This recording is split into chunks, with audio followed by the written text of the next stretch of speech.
Tetetla, tierra de tradición y encanto.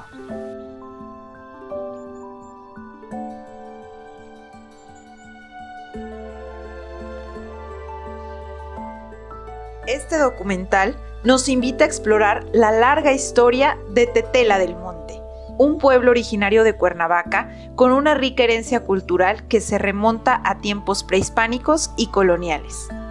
A través de sus antiguas tradiciones y su evolución histórica, descubriremos cómo Tetela ha jugado un papel crucial en la región, no solo como un enclave histórico, sino también como el punto de partida de una destacada tradición ornamental.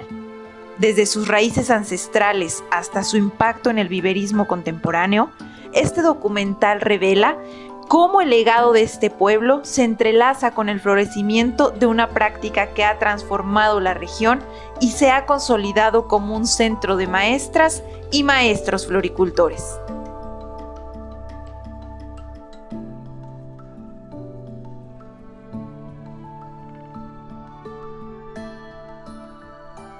Inmerso en una de las lomas formadas a las faldas del corredor biológico Chichinautzin, casi en la orilla del denominado Glacis de Buenavista, cuerpos que a su vez forman parte del eje neovolcánico transversal, coexiste Tetela del Monte, un núcleo ejidal tan antiguo como encantador, ubicado en la zona norte del Valle de Cuauhnáhuac, a una altura aproximada de 1,800 metros sobre el nivel del mar.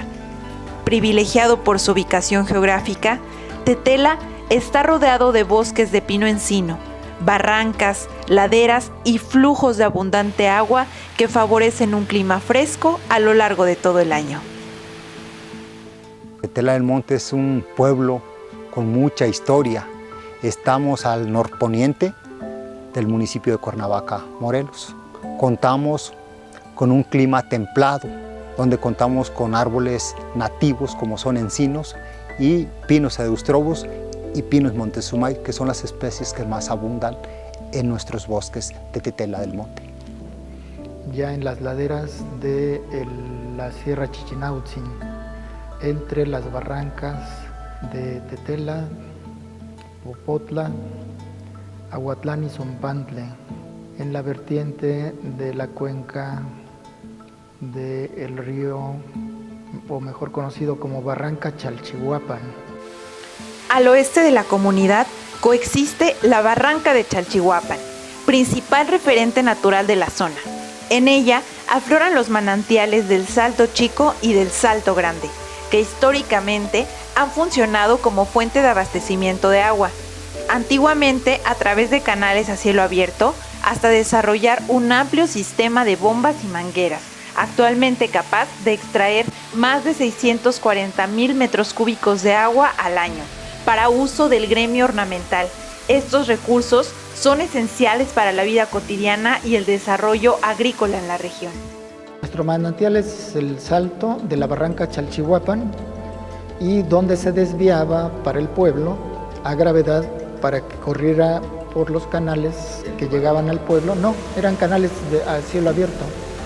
Todos los productores de Tetela del Monte se cuenta con unos permisos de aguas nacionales, en el cual se extrae un agua de el Salto Chico y el Salto Grande, desde donde se extrae la mayor cantidad para producir.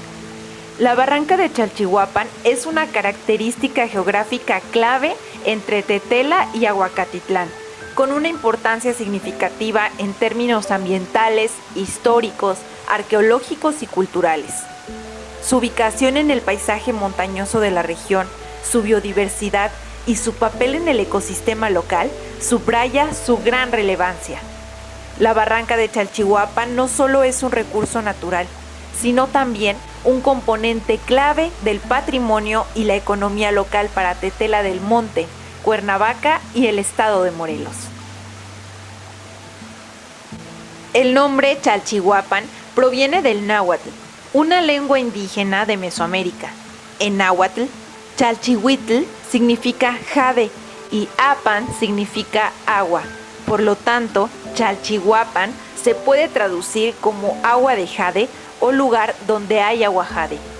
Este nombre probablemente refleja la importancia de los recursos hídricos en la región y la apreciación cultural del jade, que era un material valioso y simbólico en las culturas mesoamericanas.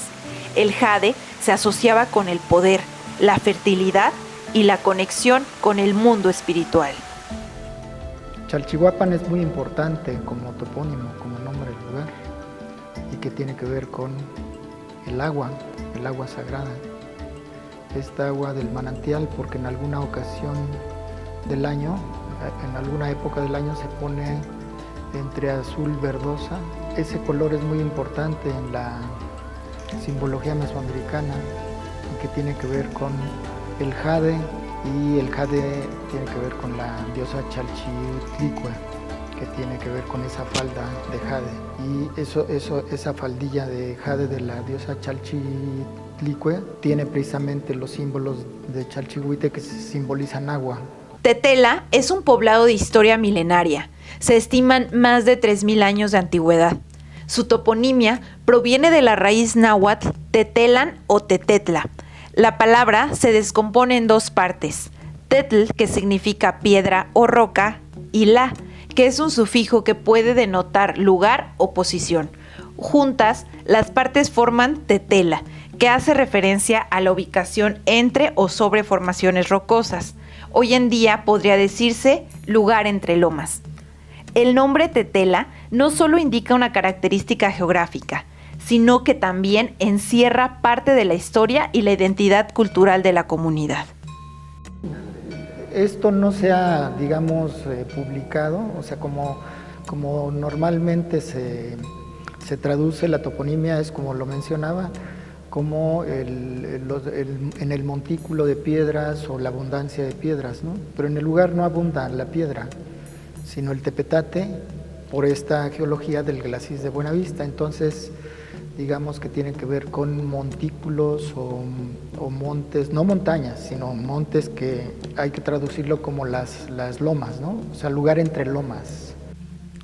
Los primeros habitantes de Cuernavaca y de Tetela del Monte fueron tlahuicas, una rama de las 7 tribus nahuatlacas que formaban parte de la gran civilización mesoamericana. Cruzaron la sierra del Chichinautzin hasta llegar al valle de Caunáhuac, descendiendo a través de un antiguo glacis desde Ocuilan. Estos pueblos tenían una rica tradición cultural, espiritual y social. Los tlahuicas eran parte de la vasta red de pueblos nahuas que ocupaban diversas regiones del altiplano central y sur de México, incluida la región que hoy conocemos como el estado de Morelos. Los tlahuicas se establecieron en áreas montañosas y boscosas como las que rodean Tetela del Monte. La particular geografía de la región les permitió desarrollar una forma de vida adaptada a su entorno, con prácticas agrícolas y de recolección. Se cuenta que en el 300, después de nuestro Señor Jesucristo, cuando llegaron las 7 tribus nahuatlacas que llegaron del norte, una de esas 7 tribus fue los tlahuica.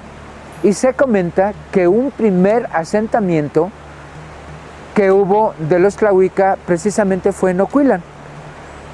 Hoy una colonia que se llama Dr. Gustavo Vaz. Ahí se asentó el primer asentamiento tlahuica que hubo de las 7 tribus nahuatlacas que llegaron del norte, porque llegaron al área de los lagos, pero como ya estaba ocupado, cruzaron el valle del Chichinautzin y se establecieron ahí. Y se cuenta que posteriormente los tlahuica fueron bajando por el glacis de Buenavista hasta instalarse en una primera región a Santa María Huacatitlán, Tetela del Monte, y posteriormente llegaron a lo que es ya Cuauhnáhuac. No hay datos de muchas etapas en la época prehispánica. Y la época prehispánica tiene, digamos, un largo periodo que lo podemos, digamos, dividir entre lo que sería el periodo preclásico, clásico y posclásico. Y son aproximadamente 3.000 años de antigüedad. Morelos estuvo muy poblado en la época prehispánica. Todas las lomas del poniente estaban pobladas. y se sembraba. No había agua en las lomas, era temporal, pero en lo que es Cuernavaca y parte ya lo que es Temisco, Temisco, y ya Coentepec, Tetlama, todo eso estuvo poblado. En Tetela del Monte se han descubierto vestigios arqueológicos que datan de tiempos remotos, revelando la profunda antigüedad de este pueblo. Estos hallazgos, que incluyen objetos, herramientas y estructuras antiguas, ofrecen una ventana fascinante al pasado y evidencian la importancia histórica de Tetela del Monte como un asentamiento significativo en la región de Cuauhnáhuac. Se sembraba algodón y curiosamente eso está asociado con lo que uno encuentra de restos arqueológicos de los malacates. Aquí encontramos muchísimos malacates, aquí en las lomas de Aguatlán, Zompantle, y ahora que hicimos las visitas allá, bueno, no ahora, hace 25 años, en las lomas del Poniente, lo que es la Lagunilla, el Tecolote, los Sabinos. Nosotros ahora lo conocemos como Cerritos, y que así se denomina la calle inclusive, la calle de Cerritos, que está en el fraccionamiento Rancho Cortés Sur, donde está el Oxxo y la farmacia Guadalajara. Esa es la calle de Cerritos, y donde termina la calle de Cerritos todavía queda un cerrito. Bueno, se llama Cerritos porque pues estaban como cerritos llenos de tierra y de vegetación, pero en realidad son pirámides. Pero ya nada más queda una, que es la que está en el cruce de Cerritos y Ajusco, la calle de Cerritos y Ajusco. Pero en esa zona es donde se hicieron trabajos arqueológicos, entre otros la arqueóloga Ana Pels Marín, y ahí es donde excavó una casa del periodo preclásico medio, entre 650 y 700 antes de Cristo. O sea, es muy antiguo eso. O sea, para darnos una idea, son 7 siglos antes de Cristo, y cuando llegan los españoles son 16 siglos después de Cristo. Entonces 7 más 16, 23 siglos de diferencia. O sea, tenemos una larga tradición cultural en Cuernavaca y en esta zona que es parte de Cuauhnáhuac, más bien, ¿no? Cuauhnáhuac. La cosmovisión de la cultura originaria como parte de los tlahuicas y más ampliamente de los pueblos nahuas de Mesoamérica se caracterizaba por una comprensión compleja y profunda del mundo, que incluía elementos religiosos, naturales y sociales. Eran politeístas, con un panteón de dioses que representaban diferentes aspectos de la naturaleza y la vida cotidiana. Los dioses estaban asociados con elementos naturales como el sol, la luna, la lluvia, la tierra o el viento. Pues las tradiciones que se llevaban a cabo en el pueblo de Tetela del Monte, pues principalmente eran todo ese tipo de ceremonias dedicados a lo que es al dios Tlaloc, que era el dios del agua, y al dios Ejecatl, que era el dios del viento. Era principalmente cuando se llevaba a cabo la siembra o la cosecha de principalmente lo que era el maíz y el frijol, la semilla de calabaza, se hacían unas sendas ceremonias con ofrendas de dulces, de agua. Como tenían que hacer celebraciones, como ahora lo hacemos en las misas, ¿no? Ese rito de la misa, pues ellos hacían sus ritos religiosos también, y era donde se congregaban en alguna fecha importante, ¿no? Y esas fechas importantes de celebración religiosa prehispánica conviven muy bien con las cristianas, porque las dos tienen que ver con los ciclos agrícolas.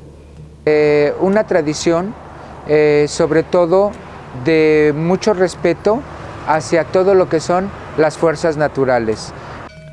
Cuauhnáhuac y Tetela jugaban un papel importante dentro del Imperio Mexica, siendo parte integral de la Triple Alianza. Su relación con el imperio incluía aspectos políticos, económicos y culturales. La región era especialmente valiosa por su posición estratégica y sus recursos naturales.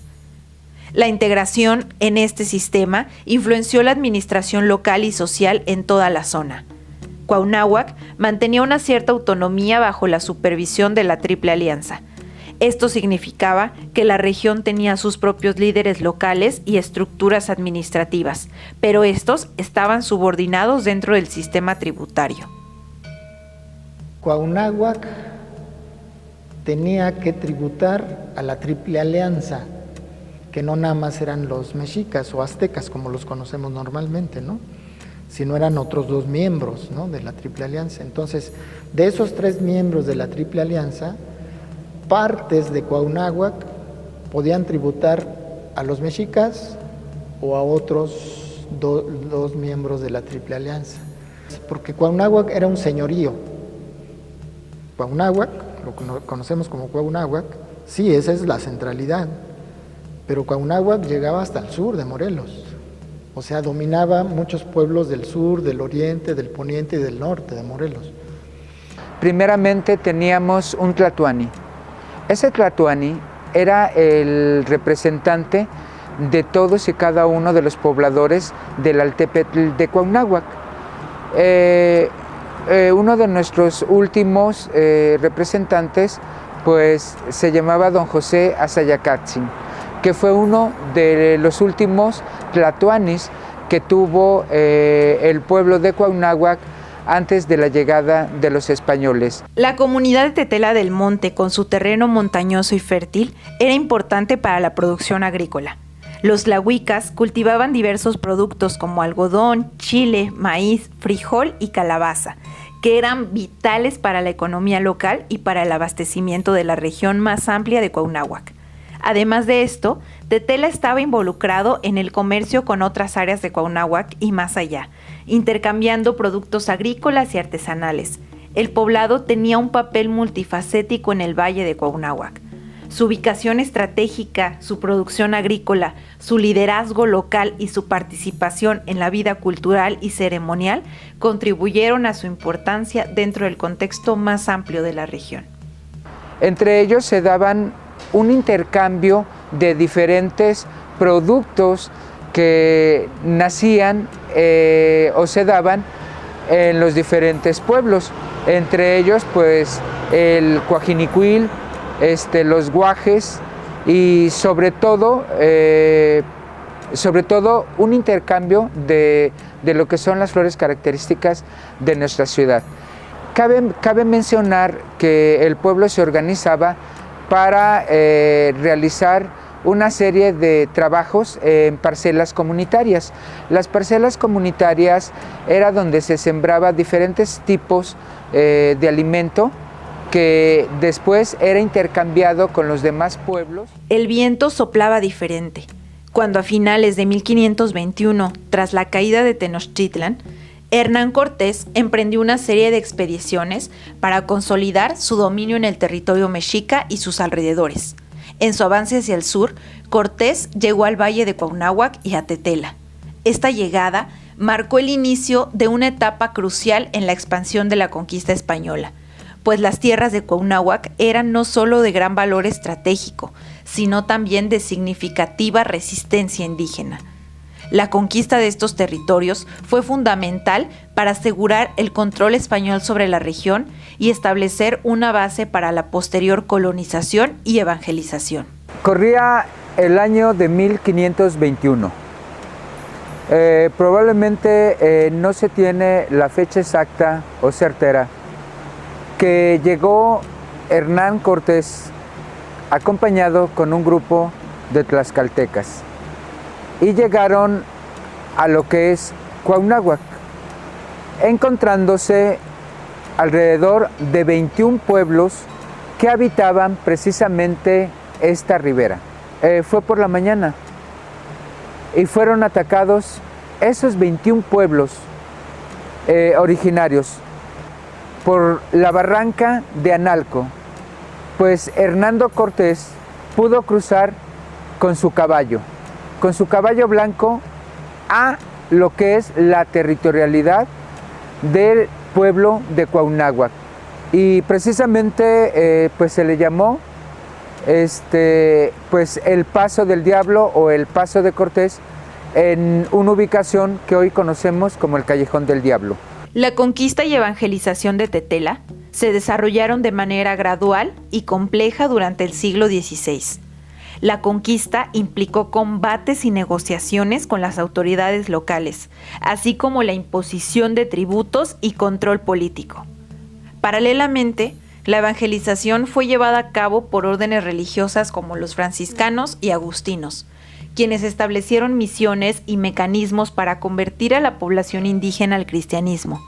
Este proceso incluyó la construcción de iglesias y la enseñanza de la doctrina cristiana, transformando gradualmente las estructuras sociales y culturales del pueblo tetelano y consolidando el dominio español en el área. En el proceso de cristianización, los españoles adoptaron una estrategia que entrelaza elementos de la cultura local prehispánica con las enseñanzas del cristianismo.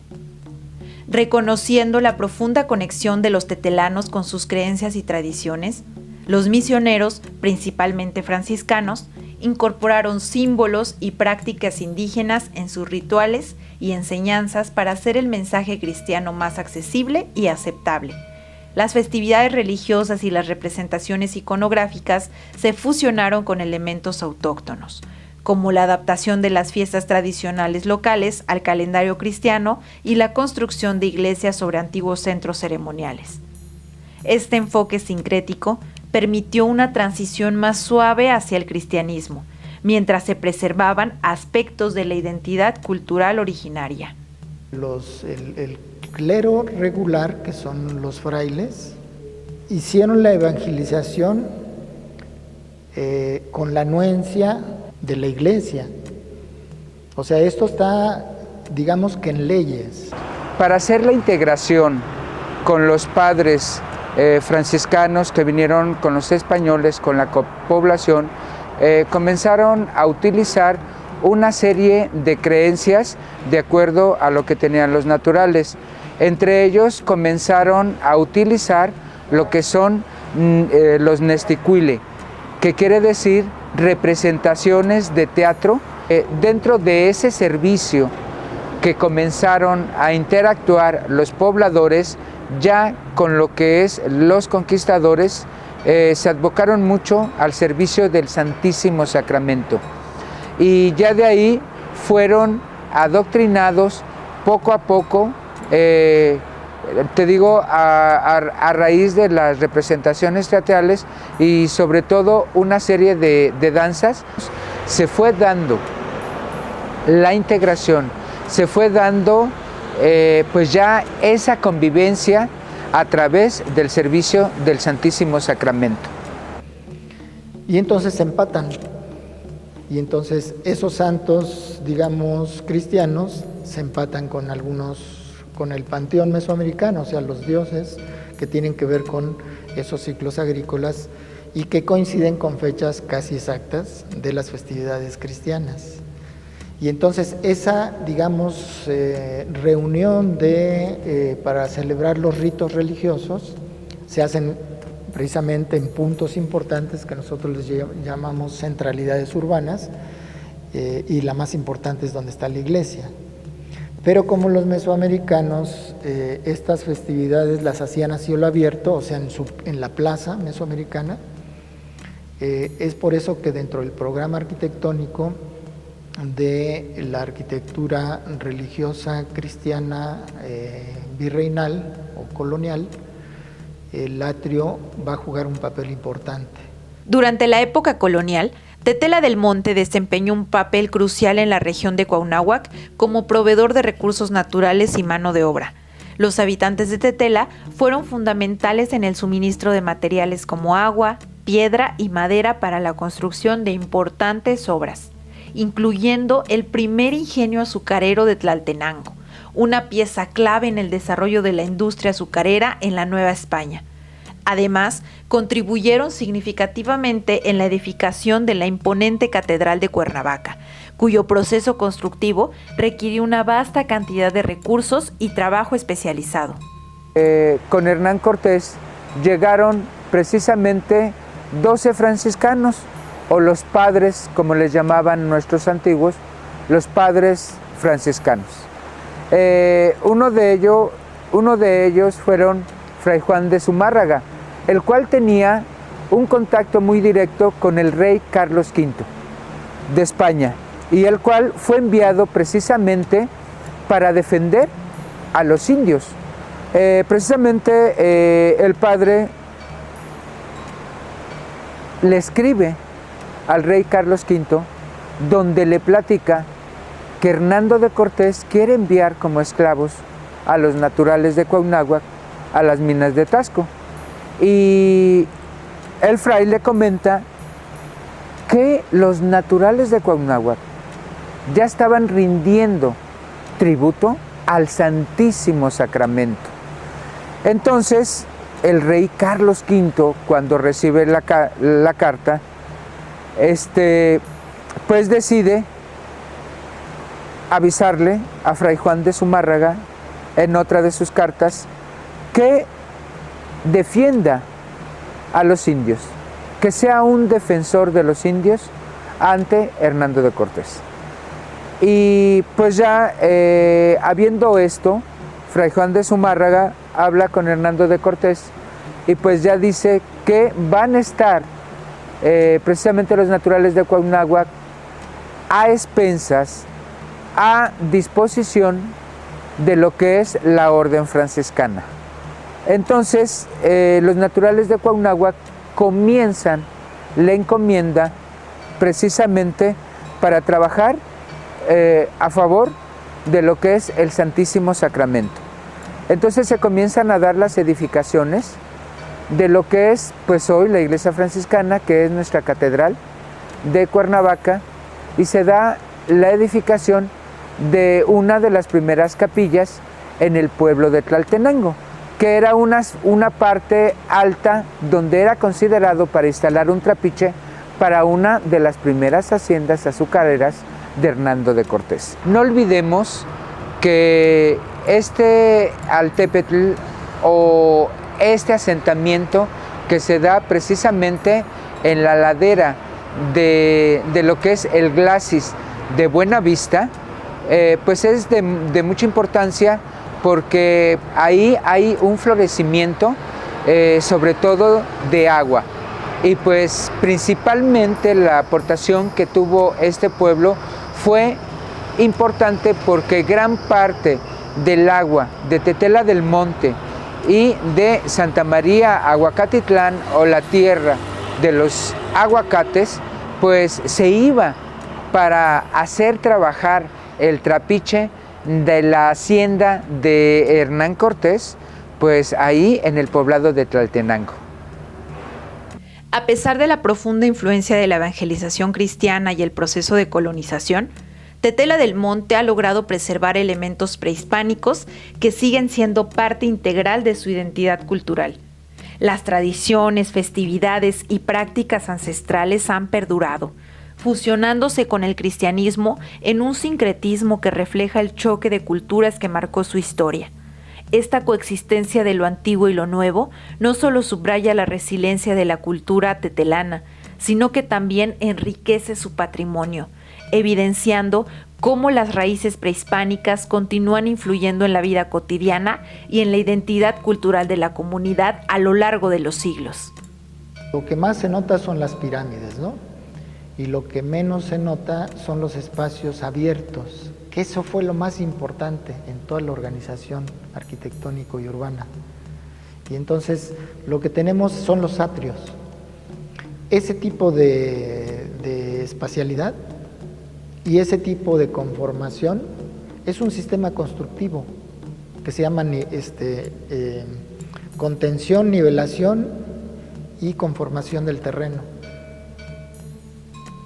Y eso se demuestra en los espacios abiertos, como son los atrios, ¿no? Que a lo mejor probablemente esta no fue una plaza mesoamericana.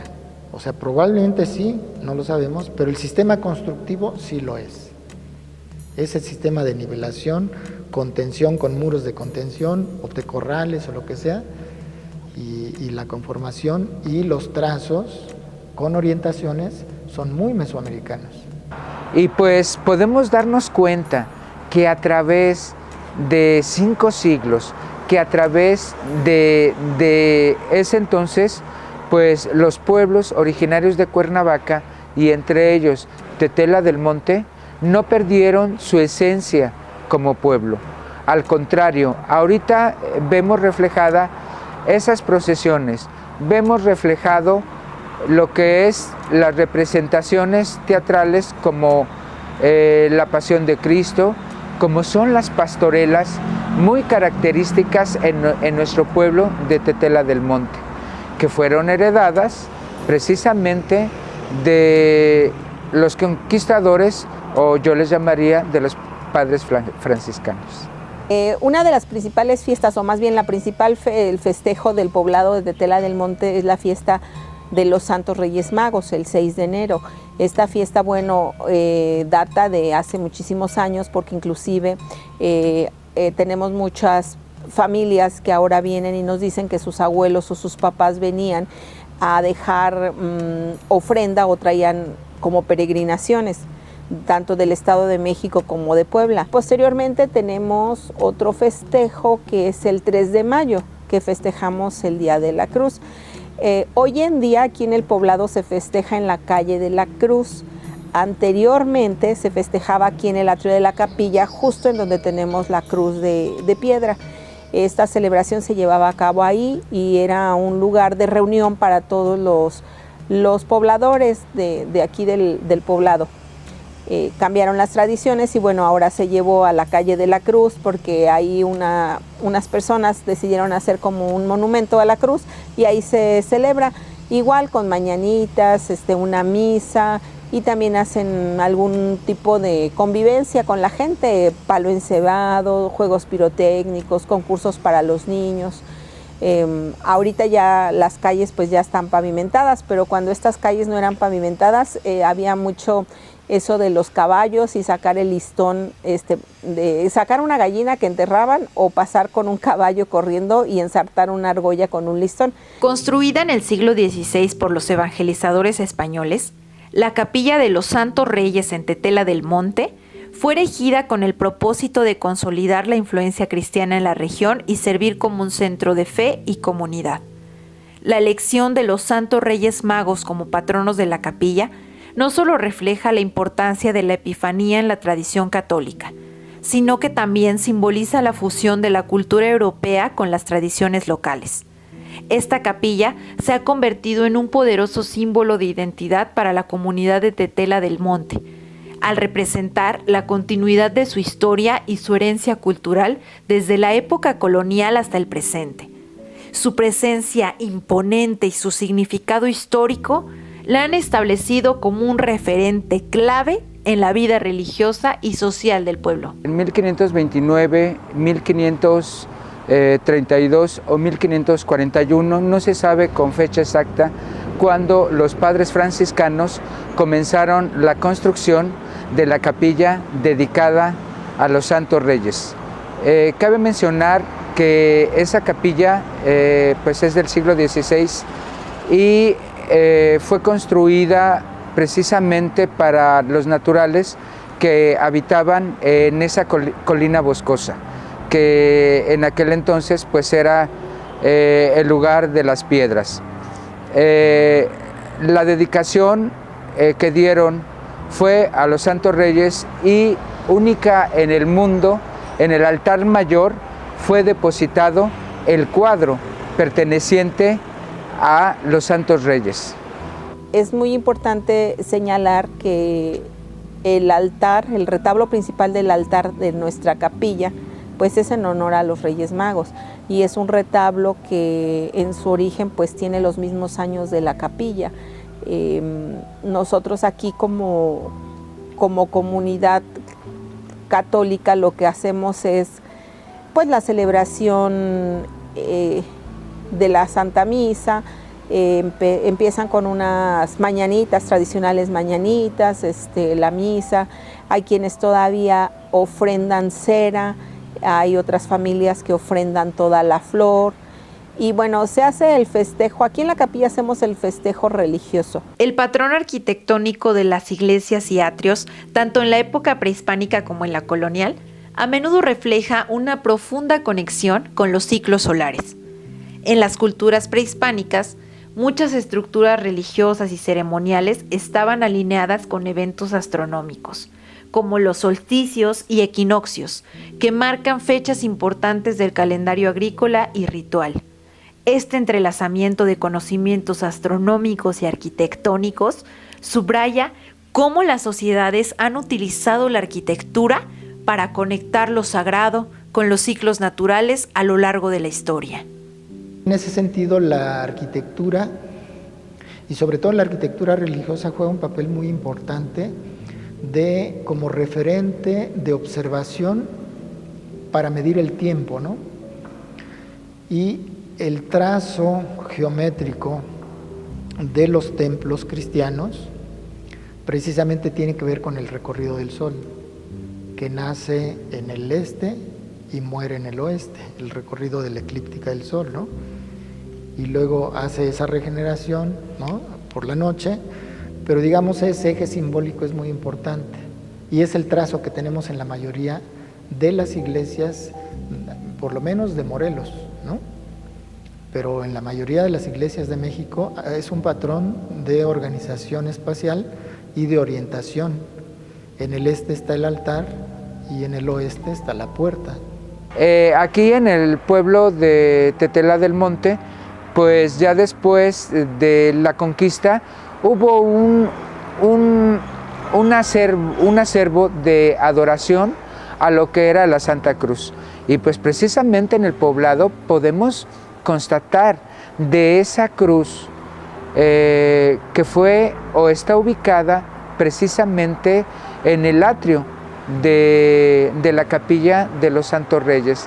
Esa cruz tiene un simbolismo muy importante porque fue traída por los franciscanos y fue una de las primeras cruces que se instaló alrededor de mediados del siglo XVI.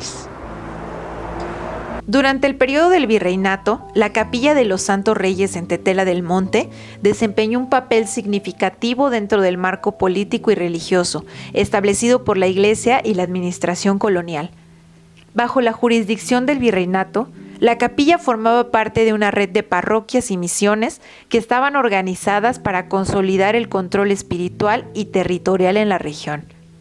Su vinculación con el convento de Cuernavaca, que eventualmente se convertiría en la Catedral de Cuernavaca, reflejaba una estructura jerárquica en la que la mayor capilla local estaba subordinada a la autoridad eclesiástica del convento mayor. Esta relación no solo aseguraba la supervisión religiosa y administrativa desde el centro del poder colonial, sino que también consolidaba el rol de la Iglesia en la vida cotidiana y en la organización política del virreinato, marcando un importante nexo entre las comunidades locales y la administración eclesiástica de mayor rango. A partir de esta normatividad de las leyes dictadas por la corona, que se deben refundar los pueblos y se tienen que congregar en pueblos, y que para poder hacer la traza y el asentamiento tiene que haber iglesia. Las iglesias tienen una jurisdicción, o sea, no se hacen las iglesias aisladas, sino que hay una organización político-territorial. Y entonces, esta es una capilla de visita. O sea, esta iglesia de pueblo, los frailes no vivían aquí, que son los que hacen la evangelización. Los frailes vivían en los conventos, ¿verdad? Entonces, esta capilla tiene que depender de un convento, en donde están los frailes que tienen que venir a oficiar misa, ¿no? Y primero evangelizar, y ya después oficiar misa y seguir evangelizando. Y estas capillas de los pueblos, de todos los pueblos, dependen de la jurisdicción del convento cabecera, que es el convento de Cuernavaca, que actualmente todavía existe y que se convirtió en catedral, ¿no? O sea, donde está actualmente la catedral es un ex convento, el ex convento de Cuernavaca. Y de ese ex convento de Cuernavaca, que es un convento cabecera, donde viven esos frailes, de ese convento depende Tetela, depende Santa María, depende Chamilpa, depende Tlaltenango, todos los poblados, ¿no? Durante la segunda mitad del siglo XX, el arquitecto y artista inglés John Spencer llevó a cabo una notable intervención en la Capilla de los Santos Reyes, una barda perimetral distintiva. Esta barda, con un estilo arquitectónico moderno, destaca por su diseño, que emula el oleaje del mar, simbolizando la idea de la capilla como un refugio seguro, similar al Arca de Noé. Spencer buscó con esta estructura no solo delimitar el espacio, sino también expresar una metáfora de protección y resguardo, integrando elementos naturales y simbólicos en su trabajo. La barda perimetral se ha convertido en un componente significativo que añade una capa adicional de significado a la capilla, fusionando la arquitectura moderna y la rica historia y simbolismo del lugar. El atrio de la capilla cuenta con una barda atrial que fue donada por el inglés John Spencer, que él junto con su esposa y algunos amigos decidieron pues pedirle permiso aquí a los pobladores de aquel entonces y al obispo de aquí de Morelos para poder hacer una obra de arte. Este monumento que tenemos como barda atrial o muro ondulante, como lo llamaba John Spencer, es una obra contemporánea, ya no es tan antigua, pero finalmente es una obra de arte. Bueno, ahí está reflejado todo lo que es el diluvio universal. Precisamente el arca es la capilla y todo lo de alrededor son olas que están reflejando que va el arca de Noé. Yo creo que es muy importante porque dedicó muchos años de su vida, dedicó su tiempo, su dinero, su esfuerzo y pues qué mejor reconocimiento, ¿no? El hecho de que haya quedado aquí. A mí me gusta mucho la iglesia. Él siempre decía que el muro que refleja como olas es el mar, porque la capilla es la barca y entonces todo alrededor es el mar, con unas olas más altas y otras más pequeñas, pero son los problemas que se nos presentan en la vida, que a veces podemos estar muy arriba y de repente podemos caer y estar muy abajo. Entonces es como un vaivén de cómo se comporta tanto el mar y como la vida, ¿no? Porque finalmente la vida se refleja de esa manera, a veces tenemos altas y a veces tenemos bajas, pero bueno, siempre de la mano de Dios creo que logramos estabilizar y poner un punto neutral. Las memorias de don Felipe, quien trabajó con John Spencer en la construcción de la barda perimetral de la Capilla de los Santos Reyes, revelan las intensas dificultades arquitectónicas enfrentadas durante el proyecto. Según su testimonio, la complejidad del diseño presentó numerosos desafíos técnicos y estructurales. La necesidad de mantener la precisión en los detalles arquitectónicos mientras se superaban las dificultades del terreno y los materiales locales, añadió una capa adicional de complejidad a la construcción. Estos recuerdos destacan no solo la habilidad y la visión de Spencer, sino también el arduo trabajo y la perseverancia requeridos para realizar una obra que fusiona el simbolismo y estética en un entorno exigente. En el 73, cuando conocí a John Spencer, pero por el padre Patricio lo conocí porque llegué a trabajar a Santa Cata. El padre Patricio me invitó a trabajar allá, pero era trabajo que diseñaba don John Spencer. Entonces por eso yo conocí a don John Spencer. Y él me dijo, bueno, dice el padre, dice, este señor, dice, va a diseñar, dice, y usted va a trabajar. Ajá. Pero yo tenía que apenas un año de albañil, yo no estaba experto todavía en eso. Entonces, me acuerdo que él me dijo, dice, vamos a hacer esto. Digo, sí. pero entonces, dice, ¿podrás hacer esto? Le digo, sí, le digo, pero pues yo le dije que sí, pero pues no sabía que me iba a costar trabajo, pues. Pues no dormía yo,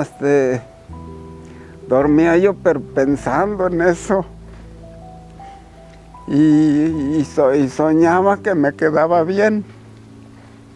Y bueno, entonces, sí, ya cuando iba yo, o sea, ya que estaba yo terminando, él iba todos los días. Dice, mucho trabajo. Los trabajos a puro alambrón. Compraba yo alambrón y lo tenía yo que cortar hasta donde diera la medida para poder yo trabajar sobre el alambrón. Buenas tardes. Sobre el alambrón, para que dar vuelta al tabique y a la piedra y todo. Después que arrancamos el tronco ya empezamos ese dibujo. Pero ese dibujo, pues, ya ves que da la vuelta aquí y atrás también. Yo, pues, se me hacía bien difícil, pero, pues, no sé, Dios me ayudó en este caso, no sé. Pero allá, si ven para allá está el dibujo, para aquel lado se ve más bonito que para acá, un poco más. ¿Y él traía ya el dibujo, el proyecto realizado? Él nomás me decía, pon el alambre acá, a esta altura, más arriba, más abajo, así.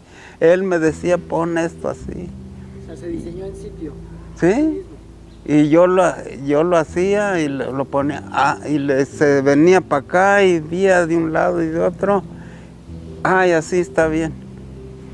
Y ya fue cuando pues primero hice el hueco y la piedra cantera después se le metió. John Spencer, conocido por su influyente trabajo en Cuernavaca, dejó un legado significativo en la Capilla de los Santos Reyes. A lo largo de su vida, Spencer cultivó un profundo vínculo con esta región y expresó su deseo de ser enterrado en el atrio. En una demostración de su compromiso con el lugar que tanto amaba, le confió a uno de sus trabajadores la tarea de asegurar que al final de sus días su cuerpo descansara en Tetela del Monte. Este deseo se cumplió y Spencer fue enterrado en el pueblo que consideraba su hogar espiritual, sellando así un vínculo eterno entre su vida, su obra y el lugar que eligió como su último descanso. Felipe dice, yo quiero enterrarme en Tetela. Digo, pero yo pensé que en el panteón de Tetela, ¿no? No, dice, le digo, ¿en dónde? Dice, en el atrio de Tetela. Le digo, pero ya no entierran ahí. Ya no entierran a nadie. No sé, dice, pero tú me vas a conseguir ahí. O sea, fue una tarea que le dejó a usted. Sí, y ya entonces digo, bueno, pues voy a hacer lo posible. Pues sí. Pero se lo dijo ya, él ya estaba muy malito. No. Cuando andaba yo aquí trabajando. Dice, yo quiero enterrarme aquí, dice, pero tú sabes a dónde me entierres, pero aquí, dice, en el atrio. Ajá. ¿Qué año fue más o menos que le dijo eso? Pues no me acuerdo, parece que fue como en el 97. Ya estábamos allá en la casona, pero luego a veces me decía, vamos a Tetela, y veníamos. Ajá. La Capilla de los Santos Reyes, su atrio, su cruz atrial y su barda perimetral no solo son monumentos arquitectónicos, sino poderosos símbolos de identidad para la comunidad local. Estos elementos representan la fusión de la herencia prehispánica y la influencia colonial, encapsulando siglos de historia y tradición en sus estructuras. La capilla, con su rica carga simbólica y su rol en las peregrinaciones, junto con el atrio que sirve como punto de encuentro y celebración, reflejan el profundo arraigo cultural y espiritual de Tetela del Monte. Estos símbolos no solo conectan a los habitantes con su pasado, sino que también fortalecen su sentido de pertenencia y continuidad, manteniendo viva la esencia de la comunidad a través del tiempo.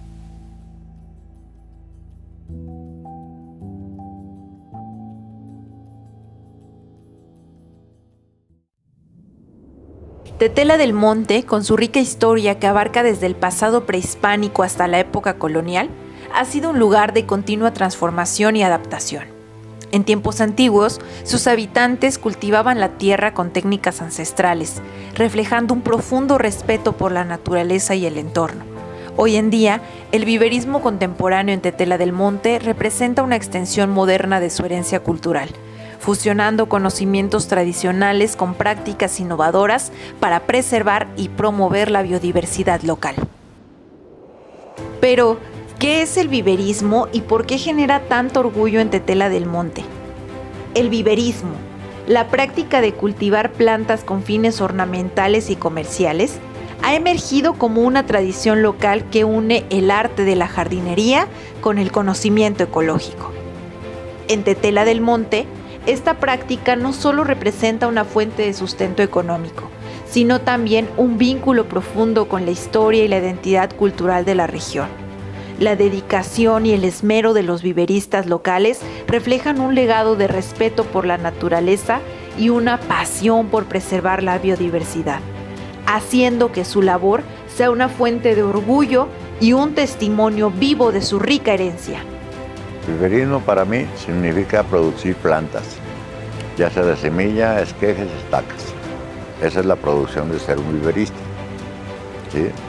Productor, viverista. ¿Sí?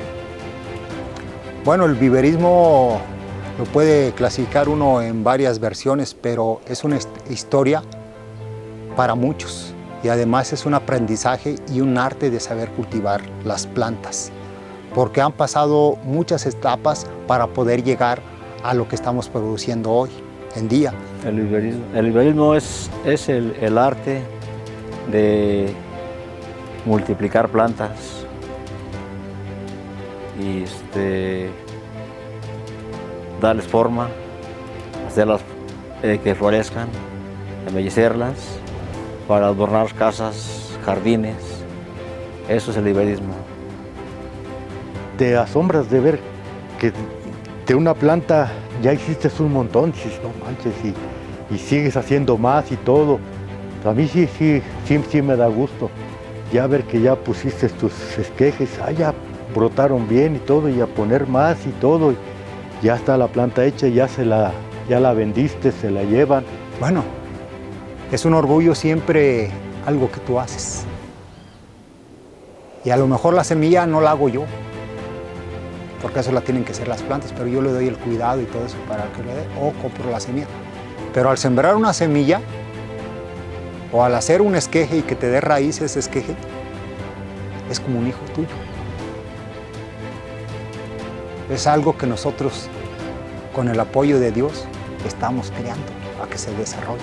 Tetela del Monte es un lugar ideal para la práctica ornamental, gracias a sus condiciones naturales excepcionales. Su clima templado y sus recursos naturales abundantes, como su suelo fértil y su rica biodiversidad, crean un entorno propicio para el cultivo de una amplia variedad de plantas ornamentales. Estas condiciones permiten que las plantas crezcan vigorosamente y que los viveristas puedan ofrecer una gran diversidad de especies, haciendo de Tetela del Monte un centro destacado en el viverismo y la jardinería ornamental.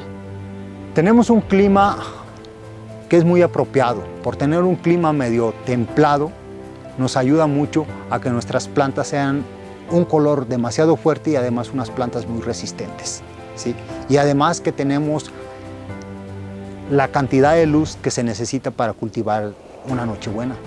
Hemos llegado a tener ya, mucha gente le llama invernaderos, pero la mayoría de Tetela son cubiertas de plástico o túneles que le podemos llamar, porque un invernadero es aquel lugar donde se tiene controlado todas las condiciones climáticas de temperatura, humedad y luz, lo cual nosotros no las controlamos al 100%, pero sí tenemos viveros o túneles bajo cubierta para producir nuestros cultivos.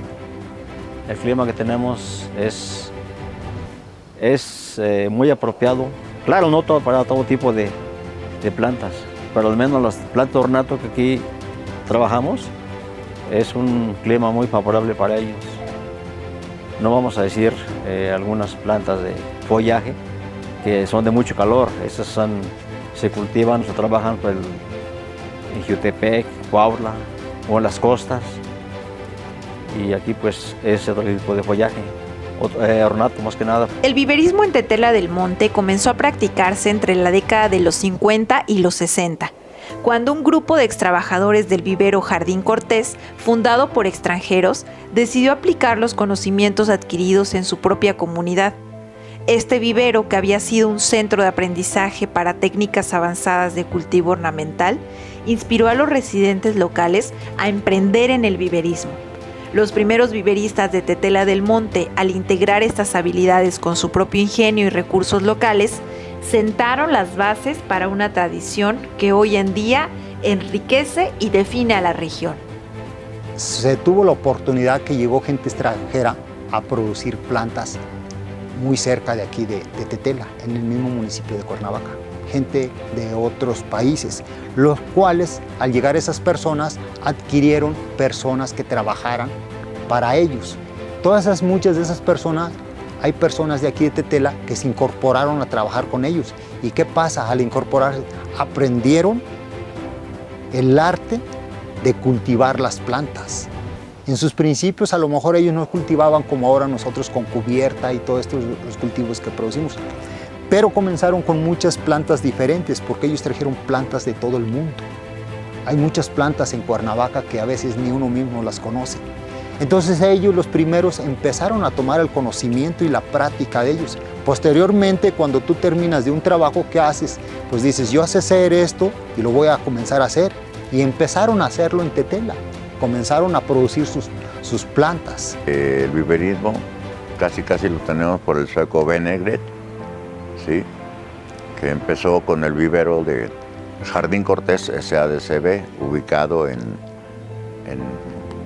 calle Francisco Villa, ¿sí? En Rancho Cortés. Ahí aparecieron las primeras plantas que se trajo el señor Mario Z. Oguri, japonés, que él se encargó de traer muchos ingenieros para venir a producir aquí en Jardín Cortés S.A. El primer señor que estuvo al mando de los trabajadores fue el señor Fabián García. Del año de 1949, 50 al 60, que fue cuando ya desapareció Jardín Cortés. Tenían plantas de todo el mundo. Ahí tenían plantas de todo el mundo. Era, por ejemplo, la medinilla magnífica, la piper magnífica, que son plantas filipinas que trajo el señor Oguri, los zules, los mangos, las jacarandas. La comunidad vivió una revolución gracias a los pioneros del viverismo. Un grupo de visionarios que transformaron su entorno a través de la pasión por el cultivo de plantas ornamentales. Entre ellos, don Fabián García se destaca como una figura central, cuyo profundo conocimiento adquirido en el vivero Jardín Cortés sentó las bases para esta nueva tradición. Junto a otros pioneros, García no solo introdujo técnicas avanzadas de cultivo, sino que también inspiró a una generación de viveristas locales que han llevado el nombre de Tetela del Monte a niveles de reconocimiento nacional e internacional. Este documental rinde homenaje a su legado, explorando cómo su determinación y creatividad transformaron a su pueblo en una floreciente loma. De las familias, por ejemplo, de los García, está el señor Fabián, que son de los primeros pioneros, ¿sí? Son de los, que actualmente ya ellos, puede ser que vaya la tercera generación ya ¿sí? Que se dedica a esto del viverismo. Pero también hay otras familias que se han incorporado a eso y que han tenido mucha experiencia. Entre esos están las familias de los López, que también cultivaban mucha nochebuena de sol. Está la familia de los Cansecos, también que ha producido mucho cultivo de nochebuena. Ahora tienen otros tipos de cultivo, pero siguen cultivando la nochebuena de sombra. Pero también fueron pioneros en producir la nochebuena de sol. Te puedo decir que empezó a proyectarse en 1964, siendo el primer pionero don Fabián García Sánchez, ¿sí? Que era de los primeros viveristas aquí en Tetela, como don Filiberto Torres, José Zamora, Guillermo Tejeda, María Esther Domínguez Reyes, que salieron de Jardín Cortés. Ahí, por ejemplo, el señor Fabián García, ahí en su casa, donde está la calle León Salinas, la parte de arriba, y Guillermo Tejeda, sobre la calzada de los Reyes, es el vivero Xochicalco. Y su vivero era Jardín La Rosa. Fue el primer vivero que estuvo aquí en Tetela. ¿Y de ahí quiénes le siguieron? Le siguieron los primeros. Ya empezaron a producir Nochebuena de Sol, como los hermanos Marzana, Lara, los hermanos López Rodríguez, ¿sí?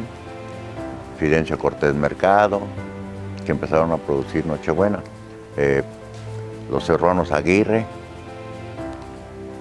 En la calle de las Moras estaba don Filiberto Torres y José Zamora, ¿sí? En la calle de Guadalupe con calle de la Cruz empezó Fabián García. Nosotros ubicados en camino a Tetela número 2, con el señor Guillermo Tejeda. Los hermanos López empezaron a producir en sus terrenos sobre la calzada de los Reyes. Los hermanos Marzana empezaron a producir, su producción era en la calle Agua Azul o Ánimas. Si me escape alguna persona, mil disculpas, pero sí, te digo, por ejemplo, los hermanos García Gutiérrez.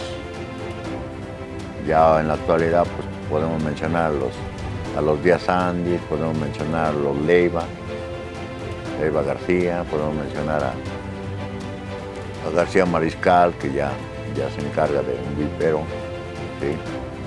Los hijos de Fabián García, ¿sí? Que ya todos tienen su vivero. Se me olvidó mencionar mucho al señor Félix Romero, que también fue uno de los viveristas aquí en la calle de Guadalupe. Él no era de aquí. Él llegó aquí con mi abuelo. Mi papá era pajarero, agarraban pájaros. Y aquí conoció a mi mamá y se quedó aquí, empezó a trabajar en el Rancho Cortés, un vivero muy grande que había. Y después de ahí se fue con Oguri. Oguri era un japonés también, tenía viveros grandes y empezó a hacer jardines. Y el vivero aquí de mi papá, que en paz descanse, se fundó en el 1959. Y desde ahí estuvimos ahí, él falleció en el 98 y nosotros seguimos con lo que sabemos hacer. Tenemos los terrenos que a él le costaron, eran de él y pues, aquí seguimos trabajando sus tierras. Nos platicaba que Mario Oguri se llamaba su patrón, digo que es japonés, traía plantas y le decía era esto y él se encargaba de ver cómo la reproducía, si por hoja, por esqueje, por semilla, lo que sea, pero él la reproducía. Y cuando él se salió le estuvieron rogando mucho que regresara y dice, no, yo ya voy a empezar mi vivero yo como yo pueda. O sea, la verdad sí me da gusto que él fue el que trajo la idea y todos vieron que le estaba yendo bien y empezaron y todo y así ya, pues, es como todo en todos los negocios.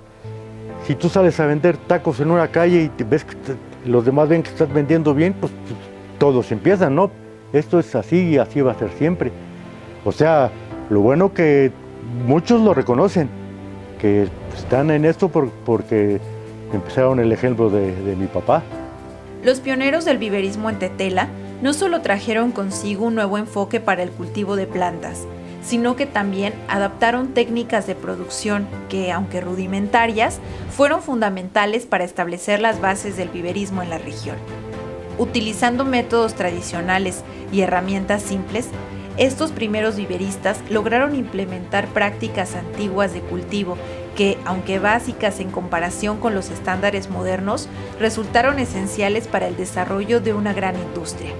Esta fusión entre la innovación y la tradición permitió que las técnicas de producción iniciales se convirtieran en el cimiento sobre el cual se construyó la exitosa práctica ornamental que caracteriza a Tetela del Monte hoy en día. Hace más de 30 años comenzaba a cultivar la Nochebuena de Sol y la cultivaba en botes. A veces iban a traer los botes de aceite, los tenían que lavar, ¿sí? Los botes de chiles los tenían también igual que lavar.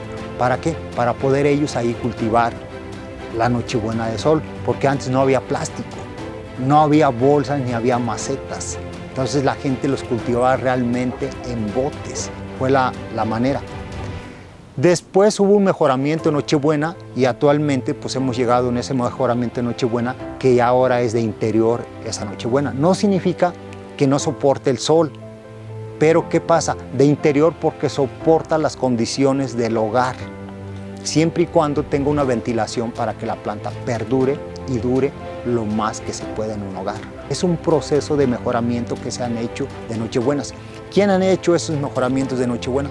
Pues son nuestros países que tenemos cerca, como Estados Unidos. Ellos son los que se han encargado en la mayor parte de hacer el mejoramiento de las Nochebuenas. Actualmente producimos Nochebuenas de interior, las variedades Prestige y Freedom, que son dos variedades rojas, que son las más populares que se ocupan en las fechas decembrinas. Hace rato mencioné las variedades más importantes en rojo, son Prestige Red y Freedom Red, que son las dos variedades rojas mejores. La Prestige es una variedad que tarda una semana, se lleva una semana más para ponerse roja, es más precoz la Freedom, pero tiene una vida más larga la Prestige que la Freedom. Eso es en rojo. Después está la Lupin, que es color de rosa, flores pequeñas pero muy bonita. Tenemos una variedad que se llama Sorbe, que es color blanco le llamamos, pero es un poquito entre crema y blanco, ¿sí?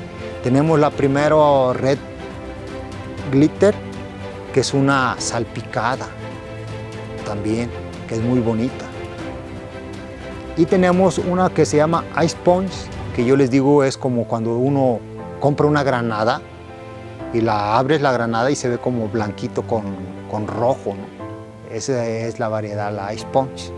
El éxito económico del ramo ornamental en Tetela del Monte ha sido impulsado por una combinación estratégica de factores, entre los cuales destacan su proximidad a la Ciudad de México y el respaldo gubernamental. Durante el mandato del exgobernador Lauro Ortega de 1982 a 1988, el apoyo a las industrias locales, incluyendo el viverismo, fue fundamental para fomentar el crecimiento económico de la región. Ortega, con una visión orientada al desarrollo regional, facilitó inversiones y recursos que permitieron a Tetela del Monte expandir su capacidad de producción y mejorar su infraestructura. La cercanía a la capital no solo ofreció un mercado cercano y accesible, sino que también atrajo inversiones y atención, consolidando a Tetela del Monte como un centro neurálgico del viverismo ornamental. Este apoyo, junto con la creciente demanda en la Ciudad de México, catapultó a la comunidad hacia un notable éxito económico, estableciendo al viverismo como una piedra angular del desarrollo local. ¿Cuál fue la importancia de Tetela del Monte? Que estamos muy cerca de la ciudad más grande, que es la Ciudad de México. Ciudad de México cuenta con Xochimilco y Xochimilco ha tenido tradición de cultivar plantas desde muchos años también. Ese fue nuestros primeros mercados. Empezó a venir mucha gente de Xochimilco a consumir la planta y se comenzaron a llevar planta y a comercializar. En la época de un gobernador, el señor Lauro, él movió mucho la floricultura. Él mandó hacer también unos viveros o invernaderos en muchas partes del estado de Morelos, y entre ellos Tetela del Monte. Por eso Tetela del Monte tiene unos viveros que son de tipo de 2 aguas. ¿Por qué? Porque esos viveros o invernaderos que ellos le llamaban en esa época eran para flor de corte. Comenzaron a producir mucho crisantemo de flor de corte en ese tiempo con la floricultura. Y toda esa flor era de exportación. Al igual para otros estados, otros municipios, metió mucha rosa. Entonces también la rosa se hizo de corte y de exportación. Por eso hay una gran derrama también que se produce de rosa, porque en este señor gobernador trajo la floricultura a crecer. Fechas no recuerdo, pero yo creo que soltó eso a raíz de que estuvo un presidente de la República, se llama José López Portillo, cuando él comenzó a venir a comprar Nochebuenas aquí en Tetela para barrar todos los camiones del Distrito Federal. Entonces vimos pues nuestras ganancias, recibirlas pronto. No hubo necesidad como antes de que venía un cliente y se llevaba por acá, se llevaba poquitas, se llevaba poquitas. Inclusive había pocos compradores. En Tetela, la flor de Nochebuena se ha posicionado como la producción tradicional más representativa del viverismo contemporáneo. Al principio, las primeras Nochebuenas cultivadas en la región eran variedades de sol producidas con técnicas rudimentarias que reflejaban la adaptabilidad y el ingenio de los pioneros del viverismo. Con el tiempo, estas primeras prácticas dieron paso a métodos más sofisticados, transformando a la Nochebuena en un símbolo distintivo de la comunidad.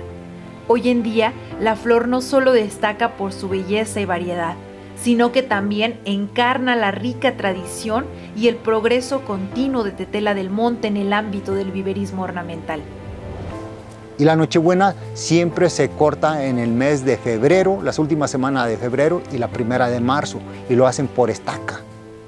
Es la forma en que se propagaban las plantas. Llenaban sus botes ellos, actualmente son sus bolsas que llenan, ¿sí? Las aprietan muy ajustadas que queden las bolsas y cortan una parte de la rama de la planta de Nochebuena y la dividen en tramos como de 25 centímetros o 20, lo cual eso la entierran de 3 a 4 estacas en cada bolsa actualmente para tener una planta. De ahí la dejan en el sol todo un tiempo junta y comienza a producir su raíz. Había plantas de Nochebuena que tenían hasta 3 metros de altura y esa te da tallos como un bambú, te da tallos. Y esos tallos tú los cortas en tramos te decía, de 20 a 25 centímetros los cortan. Los van rebanando, pum, pum, pum, lo hacen como la caña cuando las venden en tramos. Entonces son así pedazos de madera y todos esos los apilan de un solo lugar, ¿sí? Ya después de eso los plantan en la tierra directo, en su bolsa ahora. Eso es una estaca. Y ya la estaca comienza a generar raíz. Ya que genera raíz, empieza a brotar o a retoñar la planta y empieza a crecer. Ya la gente de ahí le hace otra poda, ya vienen las podas, las labores culturales que le haces a una planta, que son las podas.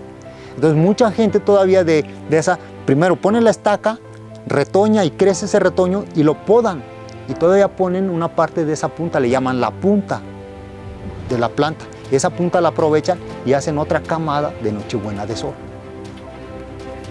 Y la Nochebuena de sombra, esa se reproduce por esqueje. Esqueje es una parte vegetativa muy tierna de una planta, pero ya no te crecen esas plantas 3 metros. Ahora tienes una planta de 50 centímetros y la estás podando cada 20 días para estar sacando esquejes. Mi papá aplicó una técnica. Lo que hacía era comprar la vareta, o sea, la rama grande de Nochebuena, es como caña. Y hacíamos los cortes más o menos como de 25 o 30 centímetros. Así lo cortábamos. Y había que labrarla, la patita, a modo de quedara bien finito, que no tuviera ninguna coyuntura, ninguna astilla. Con un cuchillo bien finito, bien filoso, le damos su corte, a modo de que estuviera bien finito y no estuviera astillada, porque eso hacía que la planta no rizara, se podría. Y ya después haciendo eso, en una tira de papel, agregamos una tira de musgo húmedo. Y sobre esa tira de papel íbamos acomodando las estaquitas. Más o menos poníamos como 25 o 30 estaquitas en cada tira de periódico.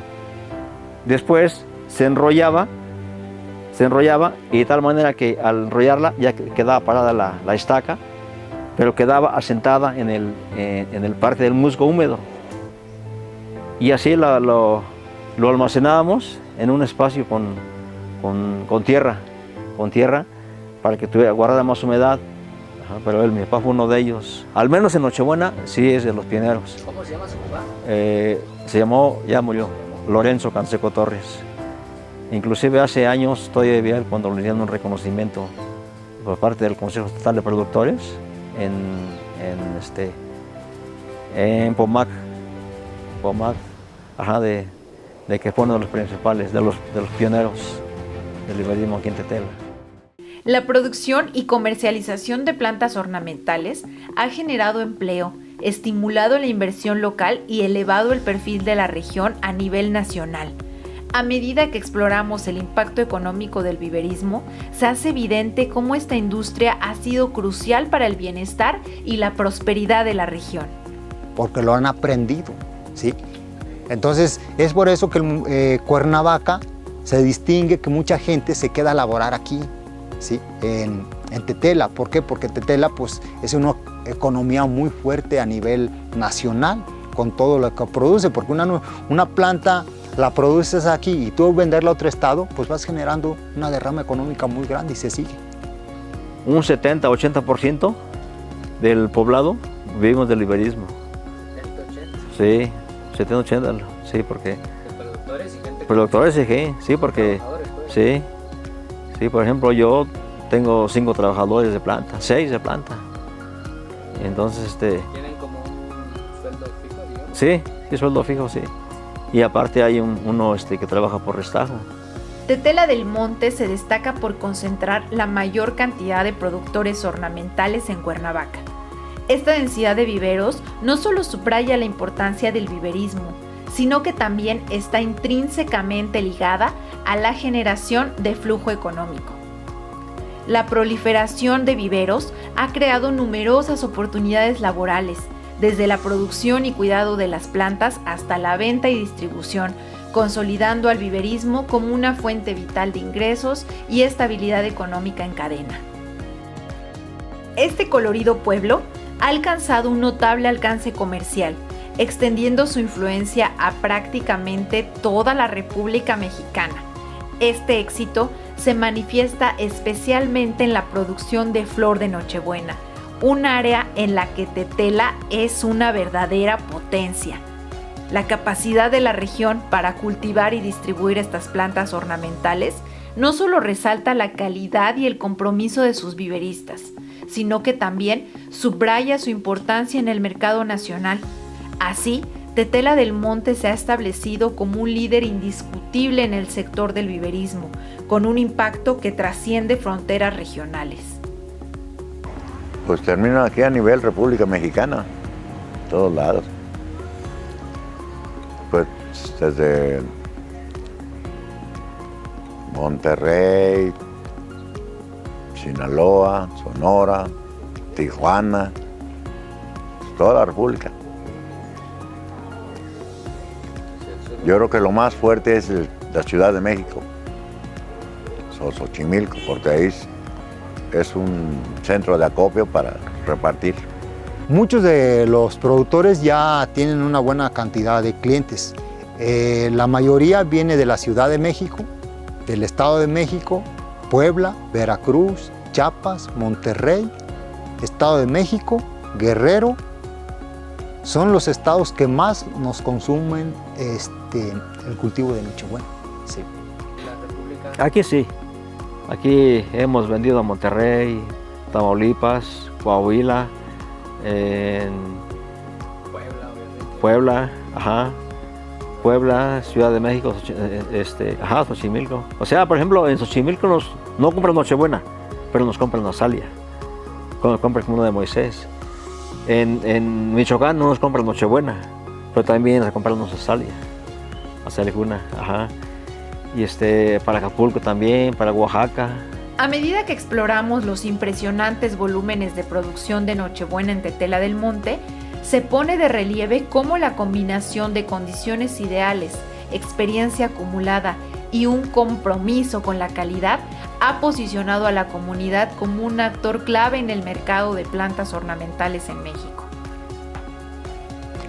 Estamos hablando de más de 1 millón de plantas de Nochebuena de diferentes medidas en Tetela.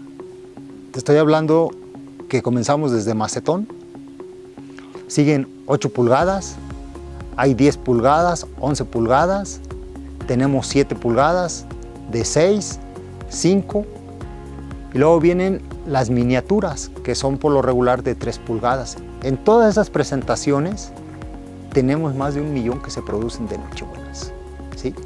Además también están las colgantes, que se me estaba olvidando mencionar, las Nochebuenas colgantes, que son las canastas, ¿sí? Entonces más de 1 millón se produce de planta de Nochebuena. Por eso te estoy hablando que más de 1 millón de plantas se producen de Nochebuena, de todas las presentaciones, con esos de 180 a 220 productores que están aquí nada más en Tetela. En Tetela del Monte, el mercado de plantas ornamentales ha evolucionado hacia una notable diversidad, abarcando una amplia gama de especies y variedades. Esta expansión refleja no solo la adaptabilidad y creatividad de los viveristas locales, sino también la creciente demanda de diferentes tipos de plantas en el mercado.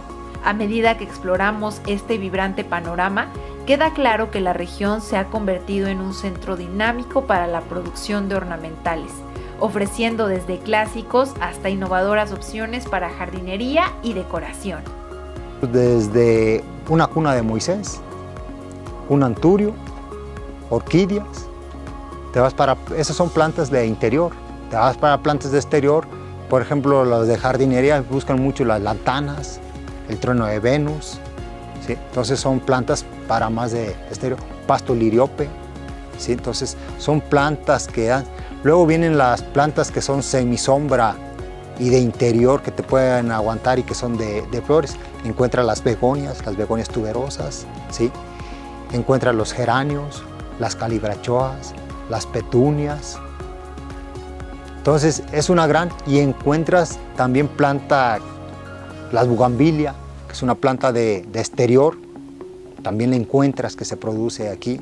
Encuentras los higos, que también es un árbol, una planta frutal, pero es muy sabrosa, lo encuentras también. Están los tulipanes, que también son de sol, encuentras. Y hay una gran diversidad de plantas, porque puedes encontrar las hierbas de olor, y las hierbas de olor pues te refieres a la menta, a la hierbabuena, apio, encuentras perejil, encuentras la ruda, romero, ¿sí? Albácar, epazote. Entonces encuentras una gran variedad. Luego te vas plantas de hortalizas y vas a encontrar desde los chiles piquín, habaneros, morrones, jalapeño, ¿sí? Entonces encuentras una gran diversidad. Están los helechos, que son de sombra también, encuentras, o sea, hay mucha planta, ¿no? Hay otras plantas, por ejemplo, que a lo mejor no son tan conocidas o por mucha gente, pero tenemos, por ejemplo, hay unas plantas que son de puro follaje, se llaman hipomeas y aguantan mucho el interior. Están el calanchoy también, que se produce mucho. Puedes encontrar las azaleas, por ejemplo, las azaleas, hay productores muy fuertes aquí en Tetela que producen la azalea holandesa, y es una planta compacta y que te da más de 50 flores y es como un ramo de rosas casi. Entonces es muy atractiva la azalea, ¿sí? Y encuentras las plantas que se traen de bulbo, que se traen de Holanda, que son en la época fría, el tulipán holandés, que lo vas a encontrar en las fechas de diciembre, enero, febrero, que esa es la fecha que encuentras muchos tulipanes. Están los amarilis, que también es de un bulbo y una planta que te suelta un ramillete y te da 3, 4 flores muy grandes, muy bonitas. Están los jacintos, los narcisos, que son de bulbos y son de la época fría. El viverismo contemporáneo en Tetela del Monte enfrenta retos ambientales importantes, como la escasez de agua y el cambio climático, que requieren una adopción urgente de mejores prácticas ornamentales y una mayor responsabilidad ambiental. Sin embargo, a pesar de estos desafíos, el viverismo también ofrece importantes beneficios ambientales, como la promoción de la biodiversidad y la mejora de la calidad del aire. Los viveristas locales están en busca de sistemas de riego más eficientes, prácticas de cultivo más sostenibles y mayor organización comunitaria. Estos esfuerzos no solo buscan asegurar la viabilidad de la producción ornamental, sino que también refuerzan el papel positivo del viverismo en la conservación del entorno natural. Actualmente hemos entrado también en apoyar, siempre se ha estado apoyando en las reforestaciones, apoyamos mucho en la reforestación y se apoya también en abrir brechas contra fuegos en lo que es la parte del monte.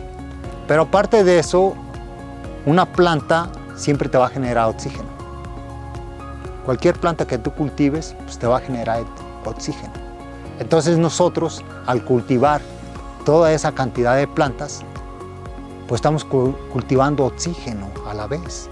Pero también a la vez de eso, las plantas que son de sol, aparte de generar oxígeno, ¿qué otra cosa podría ser importante? Pues dan mucho polen y miel para las abejas. Entonces hay muchos polinizadores. Y al haber polinizadores, pues hay vida. ¿Por qué? Porque un polinizador te va a polinizar, por ejemplo, un árbol de un pino. Te va a polinizar una planta de maíz. Te va a polinizar algunos árboles frutales. Entonces eso te hace que haya más vida. Entonces todo eso te da el viverismo. La tradición de este arte ha sido cuidadosamente preservada y transmitida de generación en generación. Esta rica herencia, iniciada por los pioneros del viverismo, ha sido mantenida viva por los esfuerzos y el conocimiento acumulado de las familias locales a lo largo de los años. Esta continuidad no solo refleja el profundo arraigo de la tradición en la comunidad, sino también su capacidad para adaptarse y prosperar, asegurando el legado del viverismo ornamental para las futuras generaciones. Mi papá nos enseñó a nosotros, a mis hermanos, y nosotros aprendimos y ahora tenemos nuestros hijos y cada quien ya también tiene su vivero. Sí, porque lo vemos en diferentes familias, que ya el papá ya está grande, ya no quiere trabajar y siguen los hijos. Y ahí los hijos de los hijos. Hay que empezar a hacer que los niños, si quieren estudiar horticultura ornamental, es un buen negocio. A lo largo de este documental, hemos recorrido la esencia de Tetela del Monte, desde su rica geografía y los referentes naturales que la definen, hasta su historia profunda y milenaria como pueblo originario, atravesando épocas prehispánicas y coloniales. Hemos explorado símbolos de identidad tan significativos como la capilla, su barda perimetral y la flor de Nochebuena, testigos de la identidad y el espíritu de comunidad. El viverismo, que ha florecido con pasión y esfuerzo, continúa siendo el corazón palpitante de la región, llevando consigo la herencia de generaciones y enfrentando retos con determinación. En cada planta cultivada, en cada rincón del pueblo, resuena el legado de un pasado que construye el presente y da forma al futuro. Tetela del Monte es un testimonio vibrante de cómo la tradición, la cultura y la resiliencia se entrelazan para tejer una historia que sigue creciendo con esperanza y orgullo.